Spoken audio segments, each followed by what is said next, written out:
નમસ્તે મિત્રો, આજે આપણે વાત કરવી છે સુવર્ણ પ્રાશન વિશે।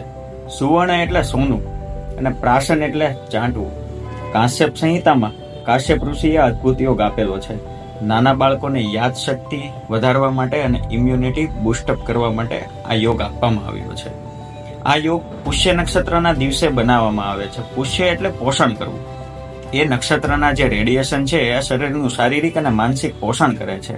શંખ પુષ્પી બ્રાહ્મી વચા જેવી ઔષધિઓ એનું સંપૂર્ણ એબ્ઝોર્પ્શન કરે છે। એ જ ઔષધિઓનું પુષ્ય નક્ષત્રના દિવસે રસક્રિયા કરવામાં આવે છે અને એની અંદર ઘી મધ એ એડ કરવામાં આવે છે તથા એની એફિકેસી 1000 ગણી વધારવા માટે એમાં સુવર્ણ એટલે કે સોનાની ભસ્મ નાખવામાં આવે છે।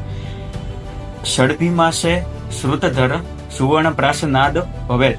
કાશ્યપ ઋષિ એવું કે છે 6 માસ સુધી જો આ યોગનું સેવન કરવામાં આવે તો બાળક શ્રુતધર બની જાય છે, એને સાંભળેલું યાદ રહી જાય છે। આમ તો આ પહેલાના વડીલો જે સોનાનો ઘસારો પાતા એ જ છે, પણ આપણે જ આજે આપણી સંસ્કૃતિને વિસરી ગયા છીએ। તો જરૂરથી આપણા આયુર્વેદના ભવ્ય વારસાને તથા આપણી સંસ્કૃતિને અપનાવી જન્મથી લઈને 16 વર્ષ સુધીના બાળકોને આ સુવર્ણ પ્રાશનનું સેવન જરૂરથી કરાવવું જોઈએ। અસ્તુ।